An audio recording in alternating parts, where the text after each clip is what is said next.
मां की मौत, बेटे की पिटाई, जीएमसीएच बना डर का अड्डा। फाइलों में दबा दी जाएगी एफआईआर, न्याय का इंतजार। बेतिया के गवर्नमेंट मेडिकल कॉलेज अस्पताल जीएमसीएच में इलाज के नाम पर हो रही गुंडागर्दी ने अब इंसानियत की सारी हदें पार कर दी है। जिस अस्पताल को मरीजों की जान बचाने का केंद्र होना चाहिए था, वही अस्पताल आज पीड़ितों के लिए डर और दहशत का केंद्र बनता जा रहा है। जीएमसीएच में जूनियर डॉक्टरों और इंटर्न छात्रों की दबंगई का एक और सनसनीखेज मामला 21 जनवरी को सामने आया था, जिसमें पीड़ित विशाल राज ने नगर थाना में प्राथमिकी दर्ज कराकर पूरे सिस्टम को कटघरे में खड़ा कर दिया है। पीड़ित विशाल राज ने अपने आवेदन में बताया कि 21 जनवरी 2026 को वह अपनी मां सुशीला देवी को गंभीर हालत में जीएमसीएच लेकर पहुंचे थे।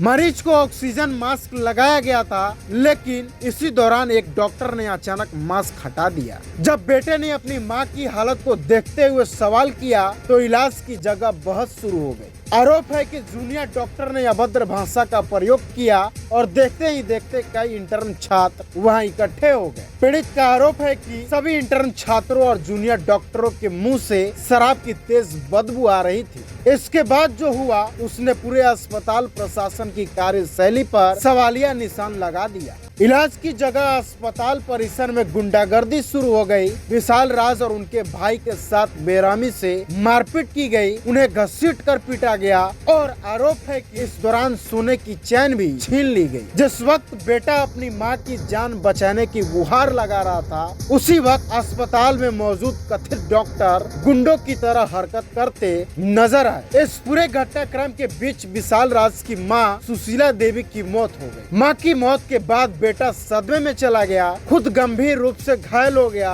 और मानसिक रूप से टूट चुका था। पीड़ित का कहना है कि मां के अंतिम संस्कार के बाद ही वह हिम्मत जुटाकर थाना पहुंचा। इसी वजह से प्राथमिकी दर्ज कराने में देरी हुई। लेकिन सवाल यह है कि क्या इंसाफ मांगने में हुई देरी अपराध को छोटा कर देती है? इस मामले पर पहले ही बेतिया सांसद डॉक्टर संजय जायसवाल का बयान सामने आ चुका है, जिसमें उन्होंने साफ कहा था कि अगर पीड़ित प्राथमिकी दर्ज कराता है तो कार्रवाई होगी और यह घटना बेहद दुर्भाग्यपूर्ण है। सांसद ने इस मामले में क्या कुछ कहा था, सुनिए। सब संज्ञान मारपीट हो रहा है, बहुत ही दुर्भाग्यपूर्ण स्थिति है। सभी को अच्छे से रखना चाहिए और जो भी इस तरह का कर रहे हैं वो लिखित अगर मरीज एफआईआर करेगा, निश्चित तौर पे कार्रवाई होगी। इस मामले में जिला अधिकारी ने क्या कुछ कहा था, वो भी सुनाते हैं।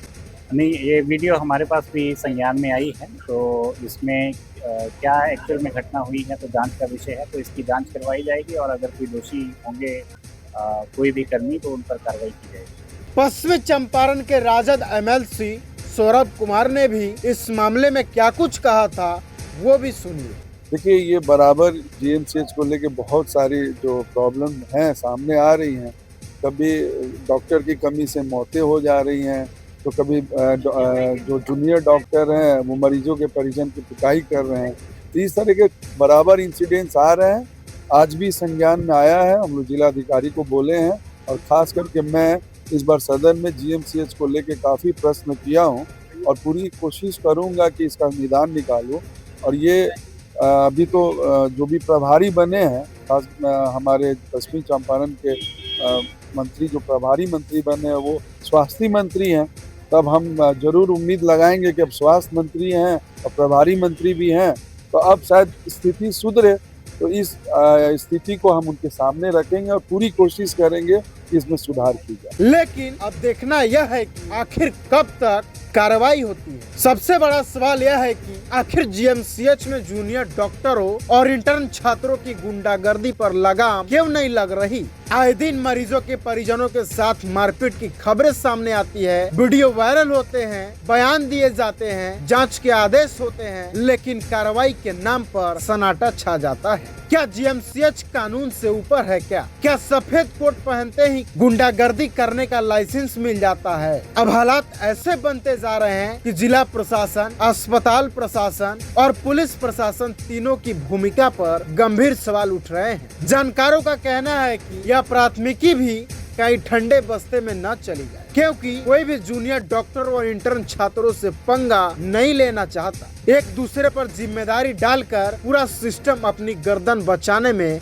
लगा हुआ है। दूसरी तरफ इंटर्न छात्र जिन पर भविष्य के डॉक्टर बनने की जिम्मेदारी है, वहीं छात्र शिक्षण संस्थान की गरिमा को तार तार करते नजर आ रहे हैं। पढ़ाई और सेवा की जगह शराब, मारपीट और दबंगई की तस्वीरें सामने आना चिकित्सा शिक्षा के लिए एक बड़ा खतरा है। हैरानी की बात यह है कि सब कुछ जानते हुए भी प्रशासनिक आमला चुप्पी साधे बैठा है। अब सबसे बड़ा सवाल यही है, क्या पीड़ित विशाल राज को न्याय मिलेगा? क्या जीएमसीएच में कानून का राज चलेगा, या फिर यह मामला भी बाकी मामलों की तरह फाइलों में दबा दिया जाएगा? मां की मौत और बेटे की चीख क्या सिस्टम को झकझोर पाएगी, या फिर सफेद कोट की आड़ में गुंडागर्दी यूं ही चलती रहेगी? इसका जवाब अब प्रशासन को देना होगा। इस पूरे प्रकरण में पीड़ित का भी बयान सामने आया है, जिसमें पीड़ित ने क्या कुछ कहा है वो भी सुनिए।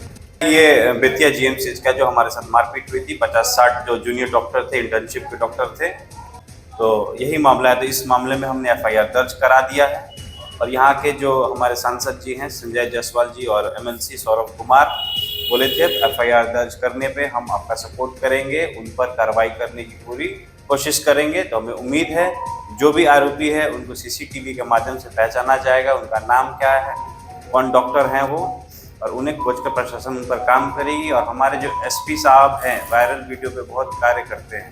जो भी आरोपी होते हैं, जो भी क्राइम करते हैं, वायरल वीडियो पे वो अच्छा एक्शन लेते हैं। तो हमें उम्मीद है कि वो लोग जल्द से जल्द उन्हें खोज कर निकालेंगे, उनका नाम पता सब कुछ खोज कर निकालेंगे, उन पर कड़ी से कड़ी एक्शन की कार्रवाई की जाएगी।